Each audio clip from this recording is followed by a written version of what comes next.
This is Charlotte Talks. I'm Mike Collins. It's been an up and down year for Charlotte FC, but at the end of the team's fourth season, they're riding high. Last weekend's victory over the league's best team, the Philadelphia Union, gives them home field advantage in their opening game of this year's playoffs. Home field advantage is likely to be helpful in that game next week against New York City because the Crown has historically played well at home. And it's another economic opportunity for Charlotte as thousands of MLS fans stream into Bank of America Stadium or watch the match on TV. But it won't be a cakewalk. Charlotte FC finished fourth in the Eastern Division in regular season play, and when they take the pitch in Game 1 of this best-of-3 series, they'll do it without Wilfried Zaha after he earned a red card against Philadelphia. Still, after only 4 seasons, Charlotte FC is once again in the playoffs. They attract hometown crowds who adore them, and perhaps most importantly, they are this city's only winning team. Do I need to say that again? I better not. Here to talk about the season that just ended, the playoffs ahead, and some nuts and bolts of how this team is built and what it means to the city. We welcome Zoran Krneta. He is the general manager of Charlotte FC. He's here along with Carroll Walton, who's our returning champion. She is a writer who covers MLS for the Charlotte Ledger. And Erik Spanberg is a bad penny. He's always here. He's the managing editor of the Charlotte Business Journal. Welcome to everybody. Thank you for being here. Good morning. Good morning. So let's start with good morning. Let's start with the audio from a video that the team produced to celebrate the season that just ended and the playoffs ahead. The ceiling for us is just to keep pushing to win things. That's the most important thing to me. And that's what I said I've come here to do from day one. All you want to do is win things as a player. The goal is to go as far as we can in the playoffs and try and win the cup. Us having the turnaround and managing to do what we've done and win so many games and break records and stuff, managing to win something at the end of the season would just be the icing on the cake. We just want to focus on being a team that other teams don't want to play against in the playoffs. This club's moving in the right direction and the fan base we have is phenomenal, so it's time to go and win a trophy for this city.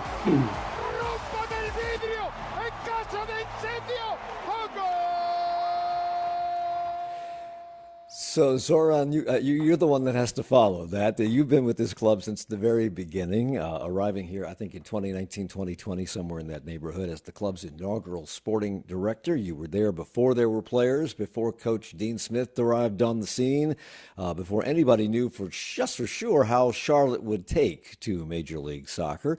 So how would you describe the journey that you and this club have experienced over time? Well, it has been a long journey, and it was exciting journey. I would say exciting, definitely also challenging. I would add, it wasn't easy. We obviously built the roster, the club, all other parts of the club through the COVID, which wasn't easy. We couldn't really meet people. We couldn't travel. We used the Zoom. These kind of Zoom kind of conversations that we're just having now. I had hundreds and hundreds at that time. But at the end of the day, we made a progress every year. And this is where we are now, right now. So I think looking back, I have to be proud of everybody who helped building this club. Big thank you to the ownership. They supported us from the day one. They kept supporting us, and they will support us in the future. And so, to be honest, everybody played a part, and the club is stable, strong, I'll say going places. We always said that we wanted to create a perennial playoff contender. The team that when you look at the season starting, you know that we will be in playoffs. You just don't know what position in playoffs and whether we're going to be a 1, 2, 3, 4, 5. I don't want to go below that because I'm not really interested in the places below the 4, really.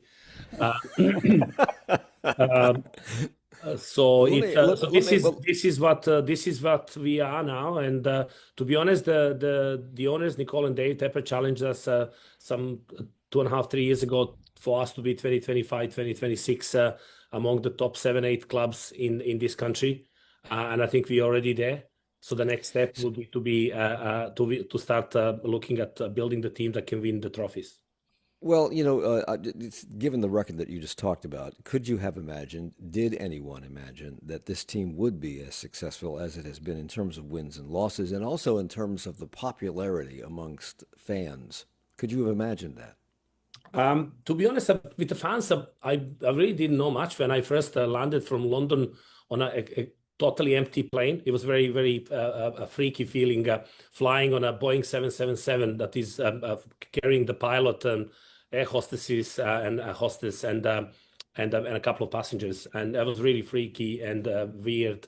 And then I landed, and I didn't know much about Charlotte and the fans, but that certainly surprised me. The fans, the fan base, the popularity of soccer in North and South Carolina, the growth of soccer in North and South Carolina, but also in Americas.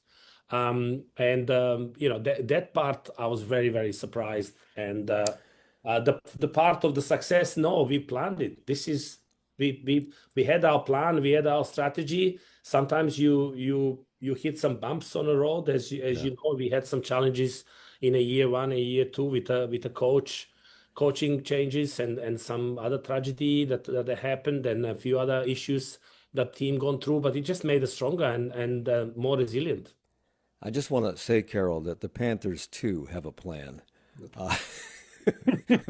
But they haven't had the success that the Charlotte FC has had. But as an observer, as an outsider, as somebody who covers this, Carroll, for the press, how would you put into perspective this soccer club and their success? I think it's steady improvement and learning at the right times what to do to get through. Zoran talks about mistakes they've made, but they've reacted quickly. And I think the biggest decision he made and the club made was bringing in Dean Smith.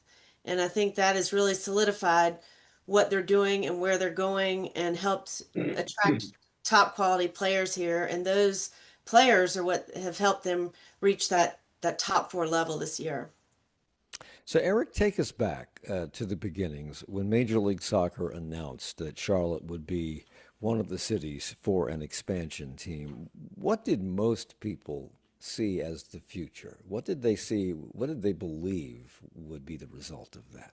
Well, I think it's important for context, Mike, to remember that before David Tepper bought the Panthers, and the day he bought the Panthers in Atlanta, he said it might be nice to have an MLS team. And people thought, well, maybe he'll go for one, maybe he won't. A year before that, Marcus Smith from the Speedway and some other executives had bid for a Major League Soccer team, and Charlotte did not get one. And the feeling around town was, okay, that's a dream that's going to have to be deferred for a long time. That was probably the best effort that we collectively could make. So when David Tepper came in and was able to land a team in December 2019, that was really fast. Obviously, he had the money, he had the willpower, he had the stadium, all those things. So I think that was a surprise that it happened that quickly. And then the other thing to remember context here is soccer, and Carroll and Zoran can both speak to this in greater detail. Soccer fans are different. Soccer fans also can be persnickety. In other words, you may like international soccer, but you don't like Major League Soccer, or you like La Liga, you don't like Premier League. There, all these sort of factions. And that was the thing I wondered about, because Charlotte had hosted international exhibitions and attracted a lot of fans. But what I wondered is, once Major League Soccer was here and there were matches all the time rather than one or two a summer, would people come out and support the team? And obviously they have not only come out, they have enthusiastically supported this team. So that, to me, is a credit not only to the fans, but a credit to Zoran and what they've done with Charlotte FC. And there were questions at the time, if I recall correctly, and you can correct me if I'm wrong, Eric, that we had other lower level soccer league teams already playing. Then we had the Panthers, we had the Hornets, we had minor league baseball, and there was a question about whether the city was big enough to support yet another professional sports franchise. And clearly that has proven to be yes, the answer to that question.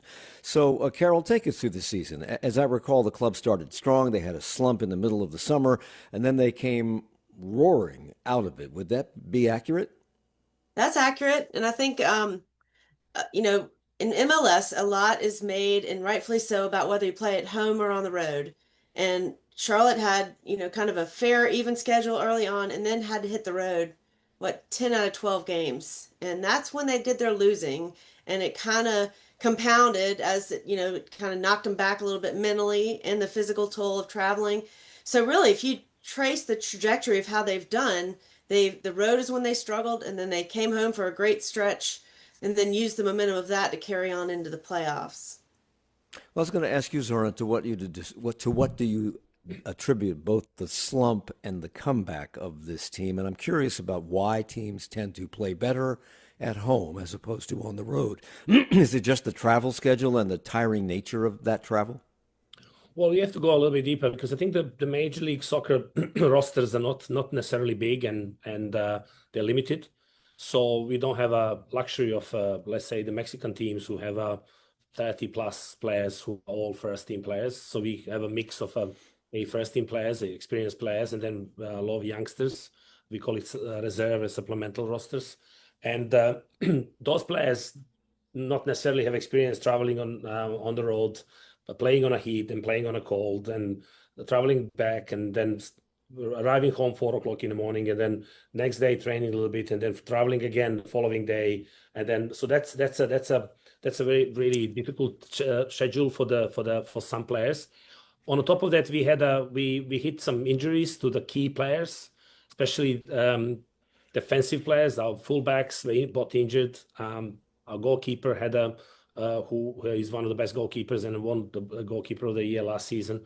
And arguably, in my opinion, he's still the best goalkeeper in a league. He had a bit of a bad patch, which happens to every athlete. We had Wilfred Zaha, who was our star DP. He also had a bit of a kind of issue coming from the Europe and not being fully fit.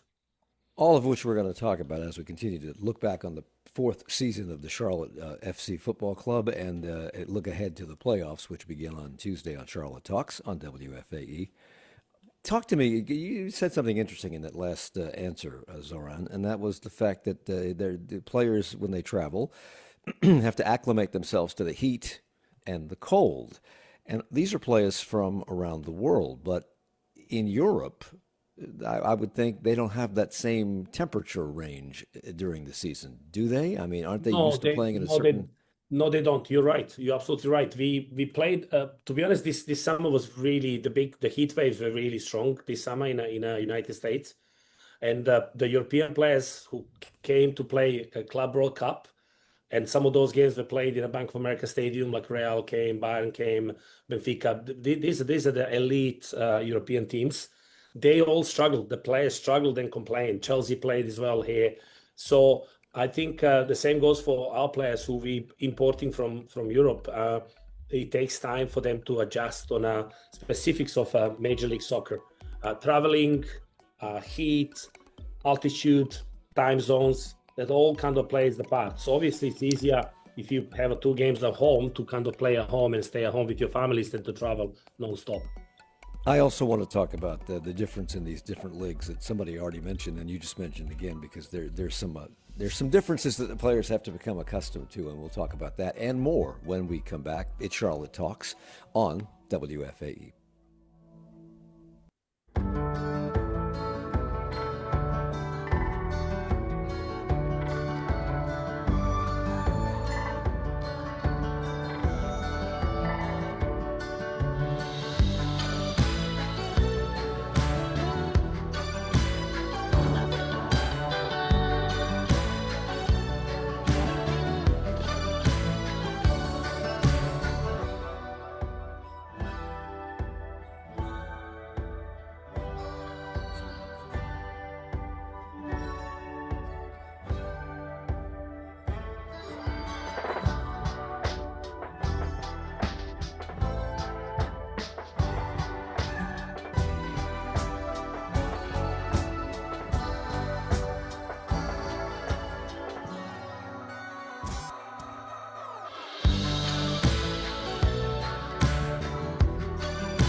It's Charlotte Talks on listener funded 90.7 WFAE and WFHE. I'm Mike Collins. We're talking about Charlotte FC and their first playoff game coming up on Tuesday, first playoff game of the fourth season, which they just ended. Zoran Krneta is with us. He is the general manager of Charlotte FC. Carroll Walton writes about this and other things in the Charlotte Ledger. And Erik Spanberg is managing editor of the Charlotte Business Journal. And Erik, this is probably a silly question, but consider the source.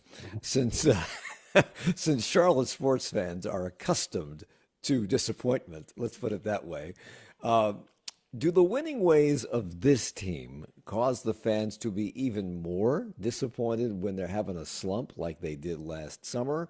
Or are they more forgiving because ultimately they end up in the playoffs and they see the rays of light at the end of the tunnel? I think fans are very much of the moment. What have you done for me lately? Although I will say, I mentioned earlier, soccer fans are a little bit different. Not in that they are not any more forgiving, but I think the loyalty and the bond they form with the team is stronger. In soccer, you hear in a lot of sports that fans feel like they own the team.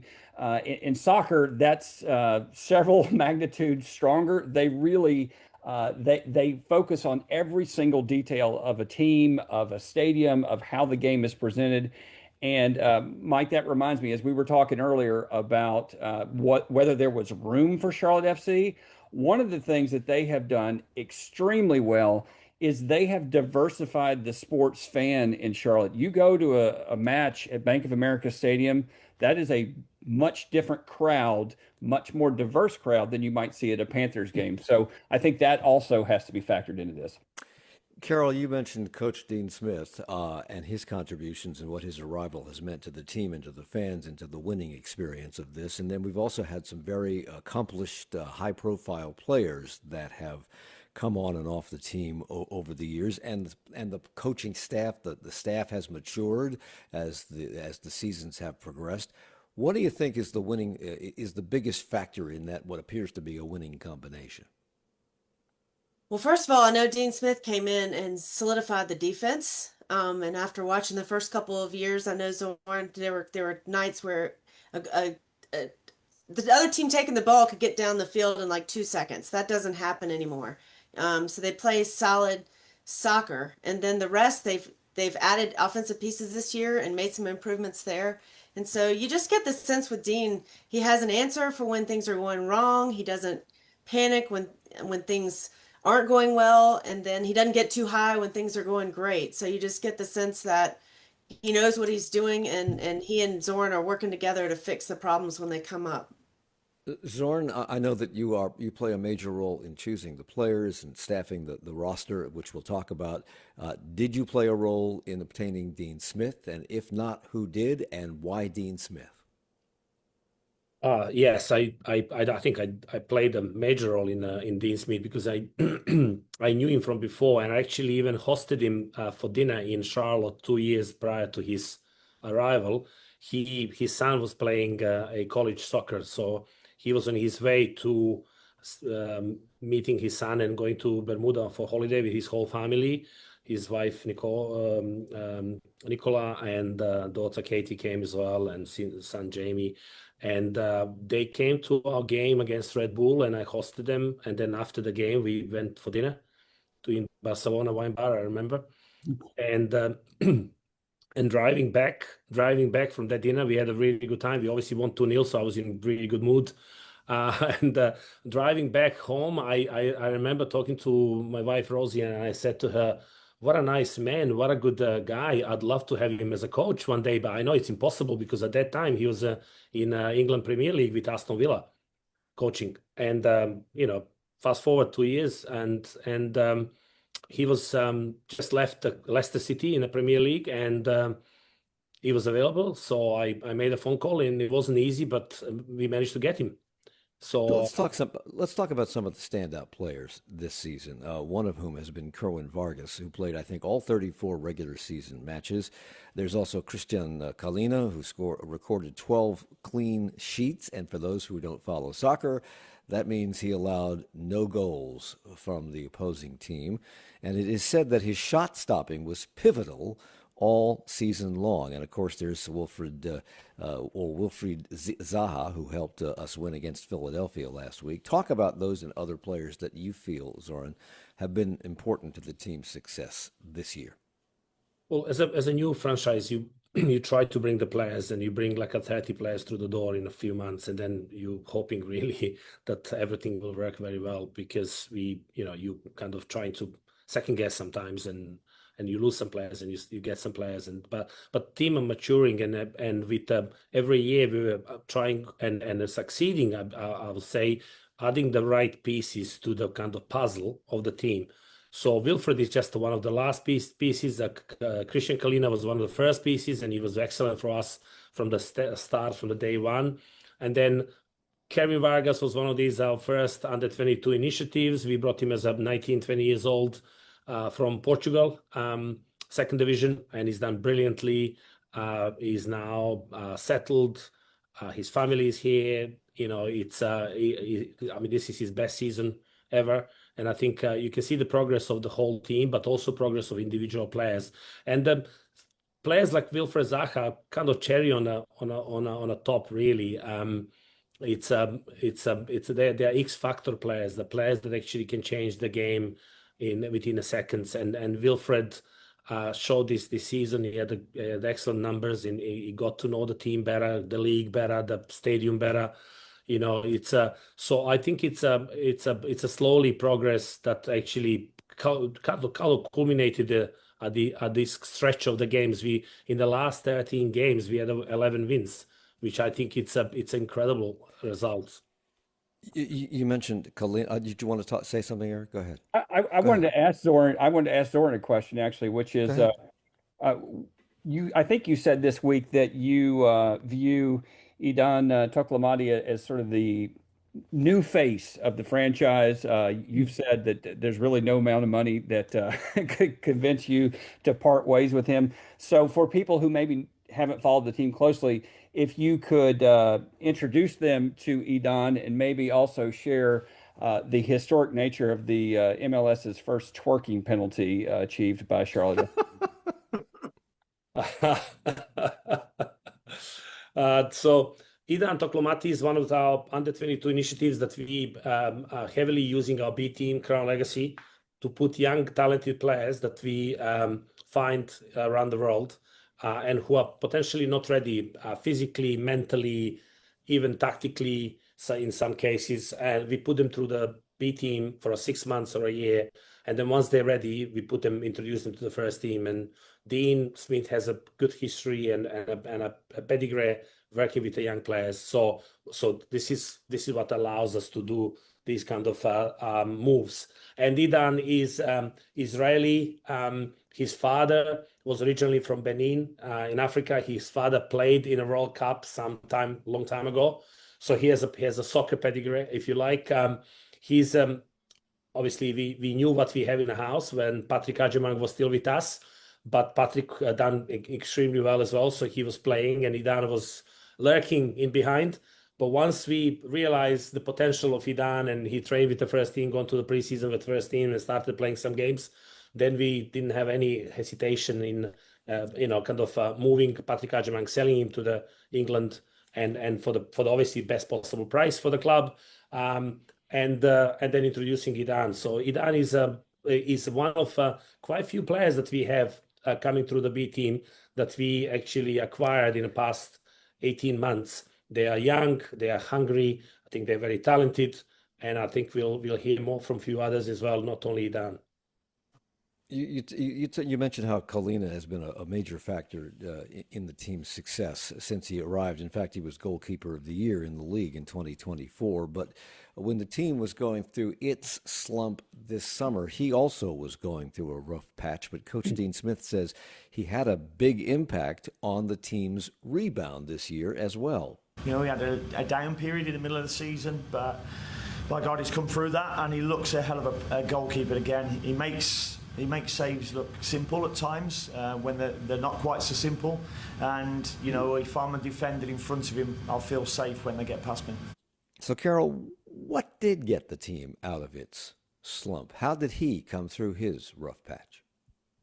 Well, the good thing about Kalina, and one reason I think the fans love him, is he's an honest guy. He's direct. He had a new baby in the spring, and as a mom of three, I marvel when players aren't affected by being up all night, and how they arrange it if they have family in town to help. But he acknowledged that there was a transition for him with a toddler and a baby, and all the travel they did. I don't think he was mentally there as much as he normally is. So once they came home, actually, I think Dean sat him down for a game or two and started David Bingham. And Kalina is nothing if not fiery and competitive. And I think that hit the right button with him. And when he came back, he was more mentally focused and motivated, and kind of didn't look back. And then Zoran and Dean did it again. They brought in Drake Callender, a talented first line capable goalkeeper from Miami, and he's there waiting in the wings and pushing Kalina as well. So Wilfried Zaha, another standout. But when he first arrived here in Charlotte from Crystal Palace in the English Premier League, fans became impatient with his play. Coach Smith chalked it up to an adjustment period that needs to happen or needs to be taken into consideration when a player transitions into MLS. And you've kind of, one of you mentioned the difference in all these different leagues, Zoran. What is the difference? Why does it take an adjustment period to go from the Premier League to MLS? Well, first of all, you bring your whole family from Europe into United States. It's everything is new, right? So Wilfried Zaha has two sons and a now new daughter, newly born daughter. Wife coming from England, where she was born, coming into the USA. So that's all kind of present a challenge. And second, he didn't play much in a previous club. His form was not great, and he wasn't fully fit. He missed some of our preseason. He never played in Major League Soccer, so probably there is a degree of understatement of how good is the Major League Soccer for someone like Wilfried Zaha, who has 650 plus starts in Premier League and more goals and Premier League superstar. He probably did not expect, and he now told me that when we talk and discuss things on a daily basis, that how impressed he is with the Major League Soccer and how league grown into the kind of very, very strong, very physical, very demanding transition a league that you have to be fully fit to play and make impact. So now, once he's fully fit, then I think it's a clear his impact in every game. He's a very, very unique player. Technically, one of the most gifted players I've ever seen. He's also loved by the boys, and he's an interesting character in a changing room. He has a voice, strong very often, which is good because he's obviously the veteran and a star player. So I think everything fitted really well at the end of the day with his arrival, because you never know with the big name DPs, you never know how these boys would actually adjust to the life, to the changing room, to the coaching methods, to the league itself. Carroll. Yeah, I thought I would add to what Zoran's saying. I think another factor with soccer is it really matters how you play with your teammates and getting to know your teammates. And for Zaha, I remember against Miami, he's so good off the dribble, and he would try to do things on his own, and he would have 2 and 3 defenders on him. And even he said, and his teammates admitted, they kind of watched him. Let's see what he can do. But once they all started working together, getting to know each other and passing the ball, now we see what a great passer Zaha is and what a great playmaker. So I think that factored in as well, getting to know his teammates. Unfortunately, he won't be playing on Tuesday night because of 2 yellow cards in the Philadelphia game. And Coach Dean Smith describes this as a, quote, disappointment, but he was glad that the season ended on a high note. He's the most felt player in the league for a reason. And, I felt that the protection of him wasn't as good as it could have been. And I felt that during a few times this season. You could see the whole of their bench up every time there was a foul on him. And it's hard, so sometimes the red mist will come down on you, and he's human. He said that he got kicked, I think, and he tried to push him away, and he ended up pushing him in his head, I believe. but I've not seen it because I followed the ball. So, yeah, it's disappointing, but we've secured what we wanted to do, which was 4th place. Host playoff games, and we're looking forward to that now. We're talking soccer, specifically Charlotte FC and MLS and the playoffs coming up beginning on Tuesday on Charlotte Talks here on WFAE. As you mentioned, Zoran, he is vocal in the locker room. He pushes his team. He's a mentor to a lot of the younger players on the team, but he's also one of the most fouled players in the league. He's really good also at getting in the heads of the players on the opposing team, I'm told. Why is he fouled so much? He's well, it's very simple. He's fouled so much because he likes to have a ball in his feet and dribble and pass. And he's not necessarily a player that wants the ball in a space. So he runs towards the ball. He wants the ball to him. And the opposition trying to stop him passing and doing all these tricks that he does. He's very, very good at it. So this is why I believe he has 125 fouls this season against him, which is by far the most foul player in the history of Major League Soccer. And right now, there's the second most foul player, I think, is the player from New England, Carroll, who is on 100 fouls. So that can show you the how much more Wilfred is targeted by the opposition defenses and they're trying to stop him. So I have to ask, because I know nothing about this, but I have to ask, is that a badge of honor? I'm not sure that he wants to have that badge of honor. Probably is very painful badge of honor after the game, I would say. Okay. Dean Smith also, Eric, has had his share of one too many yellow cards over time. He had to miss a home game against Miami a couple of weeks ago. This is something that rarely happens in other sports. I mean, occasionally you'll see a basketball coach get hauled off the court, but not very often. Why soccer, and what is the impact of that when it happens on the team, on the fans, on the outcome? Well, I have hardly any time left. Go ahead. 30 seconds. Just real quickly, I'll say that obviously we've talked a lot about Dean Smith and how effective he is. So you want him out there managing the team every moment that you can. So it has a clear impact. Dean Smith is aware of that. I would think he'll be on his best behavior during this upcoming series. And as for the first part of the question, Mike, soccer's just a little bit of a different animal. Yes, it is. I'm glad somebody said that. Okay, we have to take a break. We'll come back with more, and we'll look ahead to the playoff and the first game on Tuesday night in just a moment. It's Charlotte Talks on WFAE.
It's Charlotte Talks on WFAE and WFAE.org. I'm Mike Collins. We're talking about Major League Soccer, specifically the Charlotte FC, and the fact that they have home field advantage in the first game of their Season 4 playoff series coming up on Tuesday.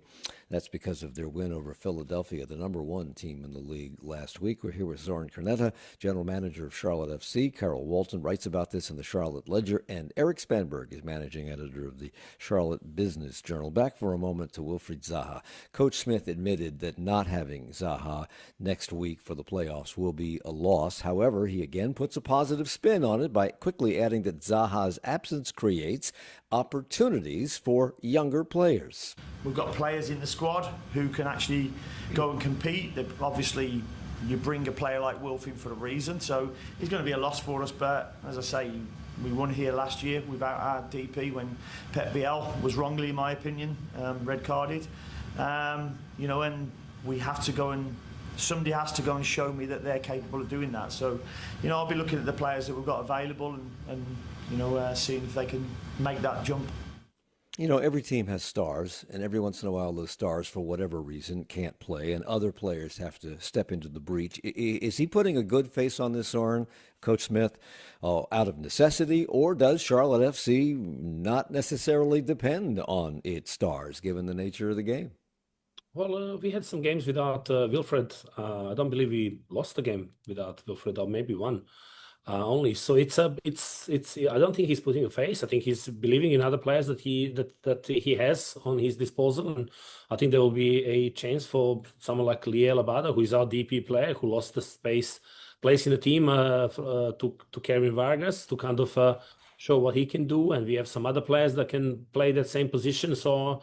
No, I think he's confident, Dean, that we can still go on in front of our amazing fans. The Bank of America Stadium. Hopefully, the bank will be packed, the lower bowl.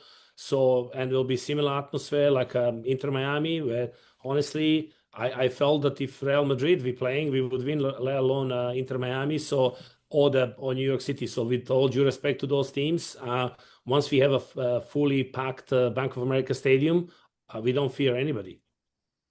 What is the team had a slump in the middle of the summer, and they came back from that, and now they're in the playoffs. What does that mean to the team? Does that the ability to come back with what has been described as tactical discipline and defensive solidarity, does that infuse them with confidence or going into the playoffs? Well, yes, we won 11 out of 13. That would make any team in the world in any sport confident. Also, we had quite a few clean sheets, so no goals against us, which is very important. We have back a very, very important part of the team, the defender Harry Toffolo, who we brought from Premier League, who has been injured. Now he's back. Nathan Byrne, who is a very important part, fullback, right fullback, also back to the full form. You mentioned Christian Kalina, who is in a great form as well. So right now, I think at the back, we're looking very strong. So once you're looking, you know how they say the game, the attack wins the game, but the defense wins the championships. So we feel very, very strong how we look right now, and you know, this is one of the games that we'll play without Zaha, but then the next game we'll play with him. So I think this game is everything to play for at the bank, and then after that we hope to kind of finish the job in New York. To be honest, we would like not to have a third game, ideally. So yeah, so Carroll, last week the team beat the number one team in the league, Philadelphia. We are in fourth place, and in the first game of the playoffs on Tuesday, they're taking on fifth place, New York City. We are 13-3-1 at home. They are 6-6-5 away. That's part of that home field advantage, I guess. Does that mean anything, however, once the playoffs begin? Or when the playoffs begin, is it a clean slate? A little of both. I mean, I think Charlotte definitely has the advantage at home, but New York has that very same advantage, you know, when Charlotte travels up to play at Yankee Stadium. I think New York is a dangerous team. Charlotte learned that in a 2-0 loss in New York just a couple of weeks ago. So clean slate in that anybody can beat anybody. You know, I think MLS is a pretty even league. And it does hurt them to lose Zaha. You know, that's something they'll have to overcome, and it'll be interesting to see how they handle it. So Zoran just mentioned, Carroll, that he would prefer to see a two-game as opposed to a three-game series here between these two teams. What do you see? What are you predicting for this best of three series? Carroll? Oh, me. I'm sorry. I thought you asked Soren. Yeah. Uh, I thought you you're had a putting me on stroke. the spot. Okay. I think it's going to come down to 3 games. I think there's just enough in this. I think, if Charlotte does well enough and wins at home, I think New York has a very good chance of winning it at home, and so we'll see it come back here. Okay, every home game brings fans, Eric, into the stadium, and that means a kick in the right direction to Charlotte's economy. Is that amplified in any way when the team is involved in the playoffs and hosting the first game of the series? Is this going to be more than your average game to Charlotte? I don't know if it'll be more than your average, but you're gaining simply by the incremental nature of having more home matches. And if you look at Bank of America Stadium before David Tepper owned the Panthers, it was really 8 or 10 Panther games, a couple of college football games, and that was it. And now, of course, you have nearly 40, more than 40 events a year. A lot of those additional events are Charlotte FC matches. And the other thing that's happening, Mike, is in Major League Soccer, you play 17 home matches a season. Then you also play in the Leagues Cup, which brings several more home matches. And on top of that, Charlotte's growing soccer reputation. Zoran mentioned the FIFA Club World Cup was here this summer. That was 4 matches with huge international teams. We had the Copa America last year, and we should also mention that it's all but a lock that in 2031, when when the Women's World Cup is in the U.S., that Bank of America Stadium will host matches. So all of these things are building on each other, creating more and more economic impact. Yeah, well, so talk about that impact because the NFL is probably the big dog in terms of sports leagues in the United States. We have an NFL team that plays in that same building that the Charlotte FC plays in. But how do you compare the economic impact of Charlotte FC versus the Panthers versus the NBA Hornets versus the minor league baseball team? And are they the big dog in terms of bringing people and money and people to restaurants and hotel rooms, etc.? They all do their share, but in different ways. I will say the thing about soccer, particularly when the international matches come in, or when Charlotte FC plays a Chelsea, or they play a Leagues Cup match against one of the Mexican League teams, is you're getting an international fan. You're also getting fans of international teams who may live in other cities in the region or other parts of the country. The single biggest example that I can think of, Mike, is the Copa America match last year that included Colombia.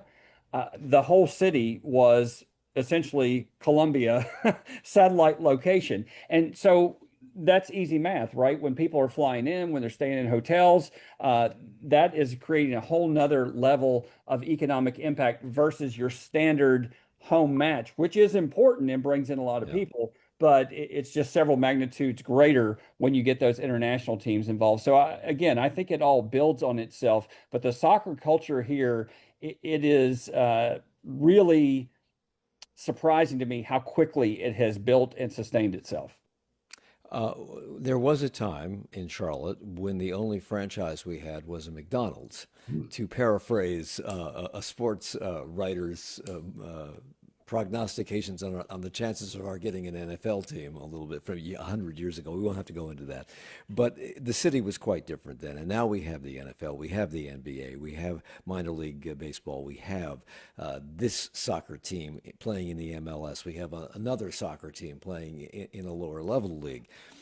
What has all of that collectively meant to this town, Eric? Well, I think sports is such a big part of Charlotte's reputation. We're known as a banking city. And if we're known beyond that, it's the sports. Remember, it really started with NASCAR was the first big league sport, but it was a little bit regional. Isn't it interesting that I forgot even to mention them? Yeah, and that shows how it's changed. It was kind of a regional sport, then it had this huge boom, and now it's kind of settled somewhere in between. But I think what it says, Mike, is that this city and this region are so hungry for sports because, as you mentioned, each time something is added, many of us wonder, well, can it be supported? Look at the PGA Tour out at Quail Hollow and the huge crowds. And we haven't even gotten to women's sports. Remember, we have the new women's soccer team. We have a women's basketball team coming. WNBA is probably going to come back at some point. So I think what it says is that this area really loves sports, really loves to support sports. And then finally, Mike, remember, we have 150 people or whatever the number is moving in each day. A lot of those people are young professionals. They're looking for something to do. They have disposable income. They'd love to go share some of it with Zoran and his friends over at Bank of America Stadium. Zoran, one thing that Major League Baseball and NBA and the NFL have in common that soccer does not is that the games are easy to find on television. They're either on broadcast television or they're on cable TV. And I think with the MLS, correct me if I'm wrong, you have to have a subscription to Apple TV Plus, and you need to subscribe to the MLS plan or a Plus plan. What is the impact of that on your viewership? What does it do to your opportunity to further build your fan base? And is the league working on getting on more accessible channels? I think the league is together with the ownership, all the other clubs are working and building a sustainable model. Obviously, being associated with Apple and Apple TV was pretty a visionary, I would say. We are the only a sport that Apple ever had. I think I like the fact that I can travel all over the world and watch the live games. So no matter where you are, whether you're in Argentina or whether you are in Austria or Italy or wherever else you are, you can log on and watch the live soccer game, MLS game, any game, see the highlights, see the best moments, which we didn't have before. Obviously, some fans are missing a linear TV that we had before, but I think there are more attempts now to kind of marry the two and have some still offer the fans who don't have access to Apple TV to kind of chance to kind of watch our games with maybe a little bit later after the game has finished. So I think we are moving in the right direction. As with every new product, every new initiative, it takes time. But I think it's getting better and better. I think today that there are news coming out about subscription on Apple that is getting better. I think some like 29% increase from the last year. So I think we are getting slowly though, but we're getting where we and the league would like to be. We're talking soccer on the eve of the first playoff game at the end of the fourth season of Charlotte FC. It'll be on Tuesday night at Bank of America Stadium this morning on Charlotte Talks on WFAE. Zoran, your arrival in Charlotte marked a foundational step in building the club's identity and its roster from scratch. You were here before any player was ever even in the imagination of the ownership. But prior to coming here, you founded a global sports agency, Star Sports and Entertainment, and you were brokering contracts for more than 150 soccer players around the world. Did that give you, and therefore this team, kind of an inside track on building a talent roster? I believe that my previous life as an agent in Europe gave me a very unique perspective and ability to have the right information and understand the players better than potentially someone who has never been an agent and never been on the other, as people would say, dark side of the business. I believe so that there is advantages, and I think we're seeing more and more agents moving to the other side. I think recently DC United just hired the ex-agent as the new GM. We have Rob Pelinka at LA Lakers, who was an agent before transitioning into the sport executive. So I think that's definitely advantages, obviously, and disadvantages depending of who is the agent and what his background is. I'm lucky that I also have a corporate background. I worked in financial markets in England and London for many years. So that helped me to kind of transition into the corporate market of the type of sports and entertainment, because we are a big and very well organized and complex organization. Of course, it's a lot of people and two clubs and the stadium operations. So that probably helped me a little bit navigating from the day one. But I would say a short answer, yes. I think there are clear advantages being an agent, having access to the best players, best contacts, a lot of information, network of the contacts across the world. Actually was very helpful at the beginning. Carroll, they've just put the pin in the map of the fourth season. It's over now. They're heading toward the playoffs now. What do you see as the future for this team? Whether they come out on top of the playoffs or not, what's the future? I mean, I think one thing I've heard recently is that they'd like to be a Seattle, a team that every year is competing. And I think that that's within reach if they keep on this trajectory. And I think you're seeing the fan base kind of settle into a rhythm too. We're not doing the 60,000 seat games anymore, but it's a solid, 28 to 30 every game. And I think that'll continue. And regardless of how this all shakes out, the playoffs, what are the positive takeaways as an outsider, Carroll, from this season? And I have 30 seconds. Positive takeaways, it's still a great time to come to a game. Your chances are you're going to see a win. They win against the best teams, and they're in the playoffs with a shot to win it all. Carroll Walton writes about all this in the pages of and on the web pages of the Charlotte Ledger. I'm not sure anybody has a paper in front of them anymore. Zoran Krneta is the general manager of Charlotte FC. Congratulations on the fourth season. Good luck in the playoffs. And Erik Spanberg, managing editor of the Charlotte Business Journal, all our guests this morning. Thank you all for the hour. Thank you.